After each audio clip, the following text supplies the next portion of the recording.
Hello, everyone. Welcome back to Coca's Collection. My name's Coca, and today's story is going to be issue number one going viral from the book Deceased. If you guys like the book that we're talking about tonight, make sure you comment down below, see what parts you guys really liked. If you guys have any stories for me that you'd like me to read, please let me know. Remember, everybody, none of the stories that I'm talking about are owned by me. They're all owned by the respected companies, and if you guys would like to hear more of them, please go check them out. I'll leave links below on where you can find more stories from them. Thank you very much, and I hope you guys enjoy the show. My mother used to say there was no such thing as monsters. There was nothing hiding in the dark. Nothing was going to jump out of the shadows. Boom! You hear a loud, mysterious boom, but we don't know what it is. I wish I could have told my child the same thing. By the time I was grown, I'd seen too many monsters. I knew they were real. There was one thing I didn't know. Boom! Boom! It started like thunder. I don't know how else to describe it. The sound that everybody thought they knew it was, we didn't. In reality, that sound, that was the sound of Superman breaking the jaw of a god. Leave now, Darkseid. The battle between the Justice League and Darkseid lasted nearly a week. The Justice League fought tirelessly and courageously to hold off multiple swarms of parademons and deities against the planet of Earth. Today, we see Darkseid kneeling on the ground as Superman just shattered his jaw. Leave now, Darkseid, Superman said once again. It was perhaps the Justice League's finest hour. Unfortunately for them, they wouldn't know it would be their last. You will not return to our world, Darkseid, said Batman. Say it, the lasso of truth compels you, said Wonder Woman. Yeah, it'd probably be easier for him to speak if Superman didn't just shatter his jaw. But I'm not complaining, said Oliver Queen. I won't return to this planet. I have what I need, and more. Darkseid opens up a boom tube and takes a step back, leaving the Justice League dazed and confused about the events that just transpired. It sure feels like we won, but guys, I don't feel too confident after what he just said Green Arrow. No, seriously, guys, does anybody know what he's talking about? What did he mean by that? Said Black Canary. Suddenly, Nightwing pulls a small device out of his pocket, says, What is this? He hands it to Batman. Batman replies with, Cyborg's missing. What? That can't be true. I just saw Cyborg chasing a bunch of parademons out of Metropolis. Where could he have gone? He's not on Metropolis, and he's not on Earth. Matter of fact, I don't think he's in our solar system, said Batman. But how would you know that? Asked the Flash. I placed a tracker inside a Cyborg's subroutine. You did what? Said Black Canary. He's a walking weapon that we barely know anything about. He's filled with apocalyptic tech, and we've barely scratched the surface. It would be irresponsible to let that kind of tech walk freely on Earth and not know what he's going to do next. Cyborg is our friend, yes, but I have my contingencies. Batman, does Vic know you have a tracker in him? Said Superman. Superman takes a step back, crossing his arms, looking at Batman with disapproval and shame. The Flash's head starts moving at a million miles per hour. He doesn't know what to do. He doesn't know what to think. He starts running laps around Batman, asking questions. Do you have a tracker in me? What about Superman? Are you tracking the rest of the Justice League? Batman doesn't respond. Suddenly, no, said Batman. Does that seriously not concern anyone else with how long he took to respond? Said Green Arrow. Leaving morale aside, how do you know Vic's not on our planet, Batman?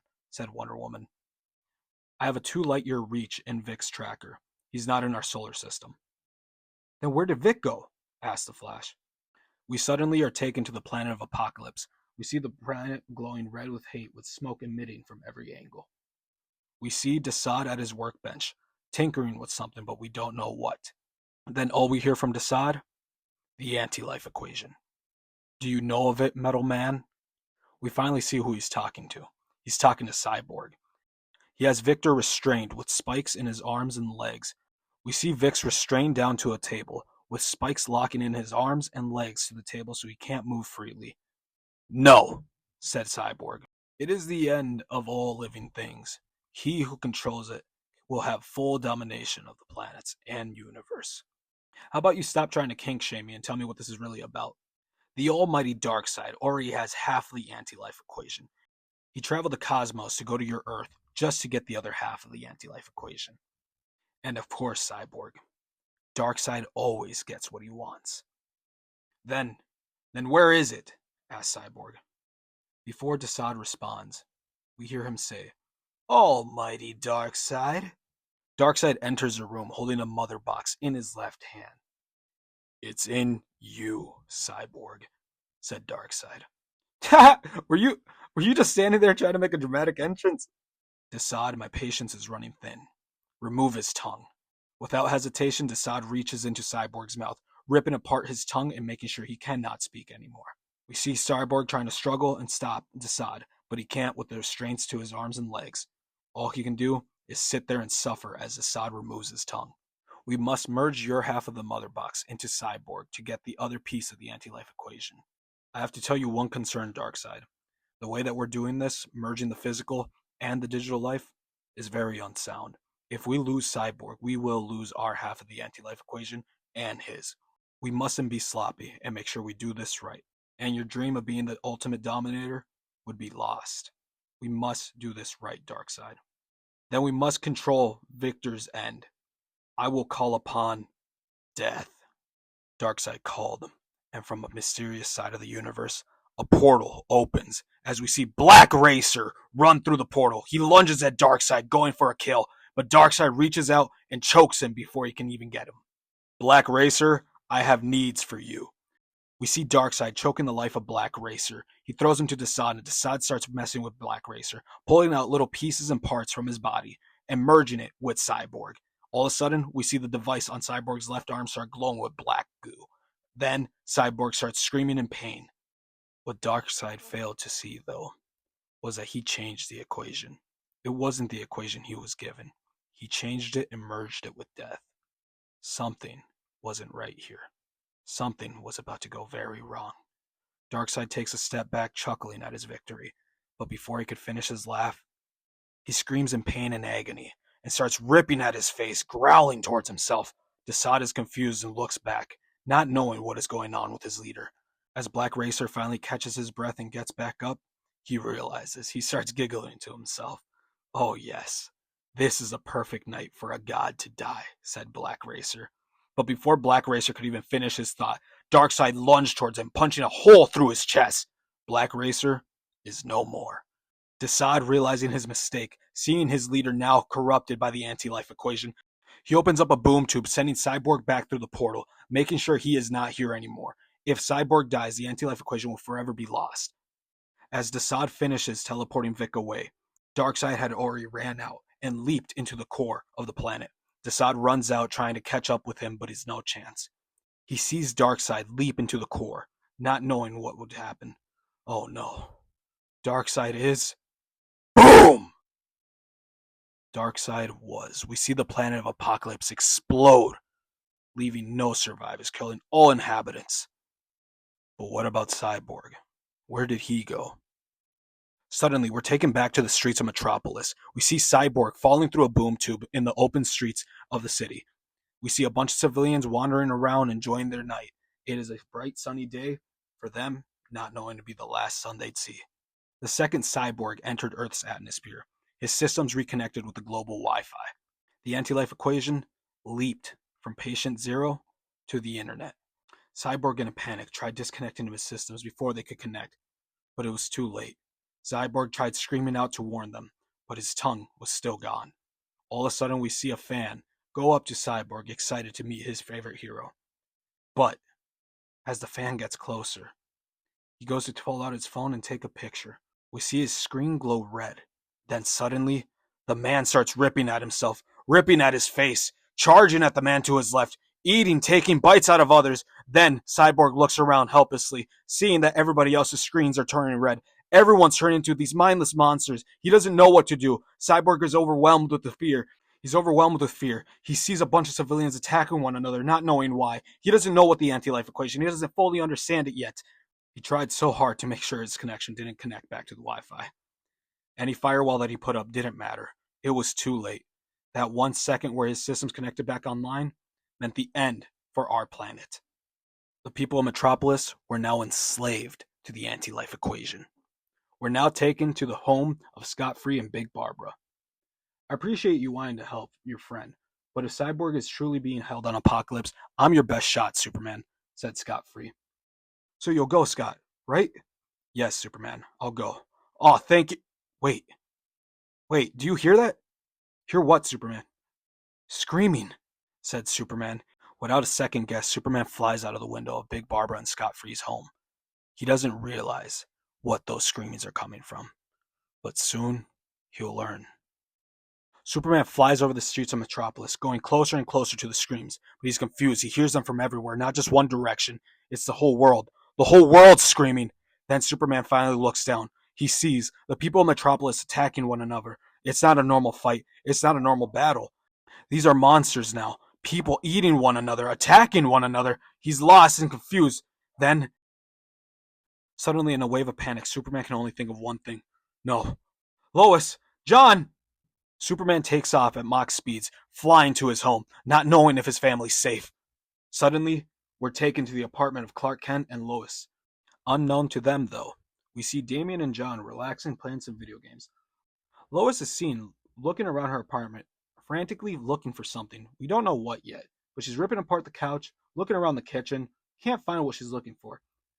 John, I think I heard my phone buzz. Have you seen it? Said Lois. Come on, Damian. Where's it at? Said John. What? How am I supposed to know? You're the son to the world's greatest detective. You're telling me you can't find a phone? Said John. Well, wise guy, aren't you the one with X-ray vision? Shouldn't it be easier for you to see? Said Damian. See, this is why you're the world's greatest detective, because I didn't think about that. Give me 1 sec. Look over there, Mom. I found it. Suddenly we see John reaching for the phone. He doesn't realize it yet, but the phone's screen is glowing red. Just as he goes to pick it up, all of a sudden, boom! Superman breaks through the window, vaporizing the phone, TV, any electronic with a screen. No screens, guys. None. Not one. It doesn't matter how small, how big. Do not look at any screens, said Superman in a panic. John, Lois, and Damian all look concerned at Superman, not knowing what's going on in the outside world. Suddenly, we're taken to the Batcave. We see Batman looking at his monitors. Virus quarantined. Firewalls in place. All systems running on local intranet. Connect me to the city. I need to see what's going on. Suddenly, we see the Bat computer turn on the screens. We see Gotham in a panic. The people are fighting one another. The people are eating one another. The city's burning. Batman looks dazed and confused. He doesn't know what's going on. Just earlier, he was fighting Darkseid with the Justice League. Now, he's confused, lost, doesn't know what's going on. Batman finally realizes that the infection is being caused through social media. Any form of screen will and can infect you. He asks the computer one final question. How? How many are infected? Said Batman. As of estimated, 600 million worldwide. With current estimates of how fast the virus is traveling, it could be a number of days before we reach the billions, Batman, said the Bat computer.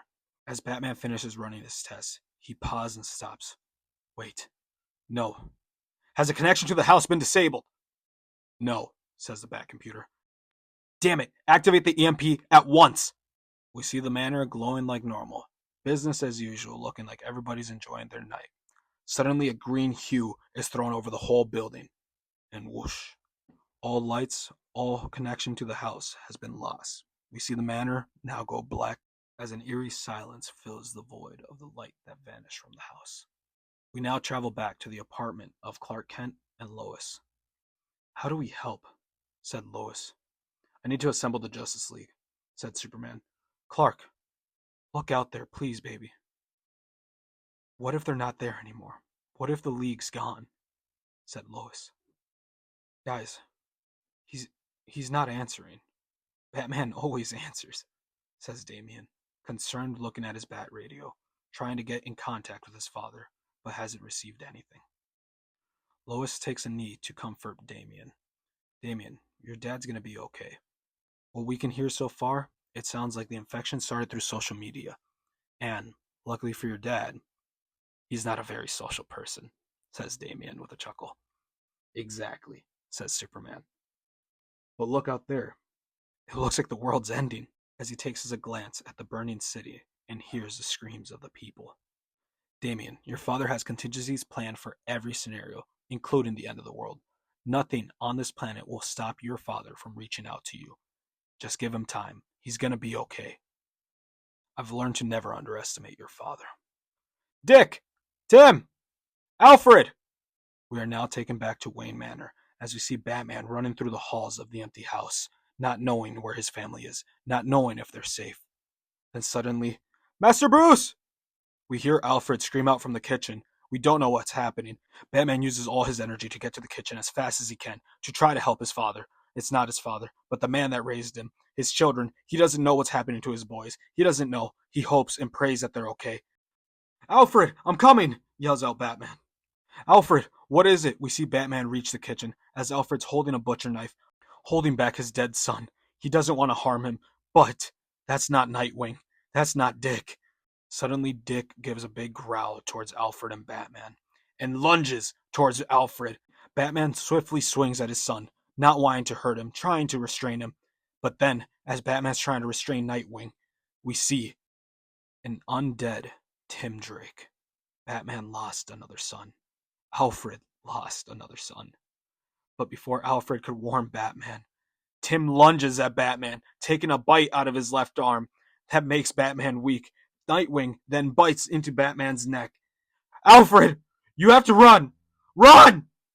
Batman is now holding back his undead sons, holding on to hope that they're not lost. He doesn't want to hurt them. He doesn't want to fight them. The boys he raised for so long are now these monsters that he can't recognize, but they're still his sons. He doesn't want to hurt them. They bite into him more and more. Then we just see as Batman fights off Tim Drake and Nightwing. Our story ends there.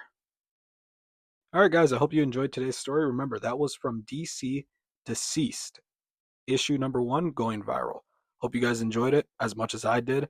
That story, the rest of the story that we're about to unfold, gets even crazier and darker than that. But I hope you guys enjoyed today's video. Comment, like, and subscribe if you guys want to hear more. And please let me know any comics or any stories you guys would like me to talk about. Hope you guys take care, enjoy your night, and till next time.